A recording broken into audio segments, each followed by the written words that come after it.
जय भीम के जिन्होंने एक हथौड़ी एक छैनी की मदद से पूरे पहाड़ को गिराया था वह कोई और नहीं दशरथ मांझी थे, जिन्होंने इतिहासों के पन्नों में अपना नाम दर्ज कराया था। दशरथ मांझी, जी हाँ साथियों, ये वही नाम है जिन्होंने अपनी पत्नी के निधन के बाद मात्र एक छैनी और एक हथौड़ी की मदद से 300 फुट लंबी और 30 फुट चौड़ी और 25 फुट ऊंचे पहाड़ को एक छैनी और एक हथौड़ी की मदद से तोड़कर ढेर कर दिया।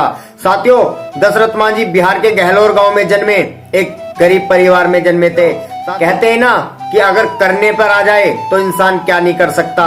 ये करके दिखाया सही मायने में दशरथ मांझी जी ने, जिन्हें हम माउंट मैन के नाम से भी जानते हैं। साथियों, दशरथ मांझी जी ने ये पहाड़ क्यों और किस लिए काटा? साथियों, जब दूसरी तरफ पहाड़ की दूसरी तरफ दशरथ मांझी जी लकड़ी काट रहे थे तो उनकी पत्नी उनके लिए खाना लेकर जा रही थी। जब खाना लेकर जा रही थी तो उस पहाड़ को पार करके जाना पड़ता था। साथियों, दशरथ मांझी दूसरी तरफ लकड़ी काट रहे थे तो उनकी पत्नी फाल्गुनी देवी उनके लिए खाना लेकर जा रही थी। जब खाना लेकर जा रही थी तो पहाड़ पर जैसे ही वह चढ़ने लगी तो उनका वहां से पैर फिसल गया और वह वहां से गिर गई।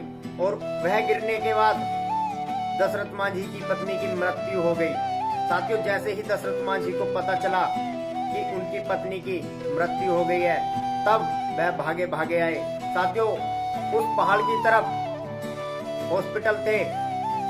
जब उन्हें हॉस्पिटल जाना पड़ता था तो उस पहाड़ को उतर के जाना पड़ता था। तो दशरथ मांझी ने एक जुनून सवार चढ़ गया, एक जुनून चढ़ गया दशरथ मांझी के सर पर। दशरथ मांझी ने सोच लिया कि जो मेरे साथ हुआ है मैं किसी दूसरे के साथ नहीं होने दूंगा। तो एक छैनी और एक हथौड़े की मदद से, मात्र एक छैनी और एक हथौड़े की मदद से 360 फुट लंबी और 30 फुट चौड़ी और 25 फुट पहाड़ को एक छैनी और एक हथौड़े की मदद से तोड़कर ढेर कर दिया। साथियों, दशरथ मांझी जी की जयंती की आप सभी देशवासियों को अनंत शुभकामनाएं, ढेर सारी शुभकामनाएं। जय भीम।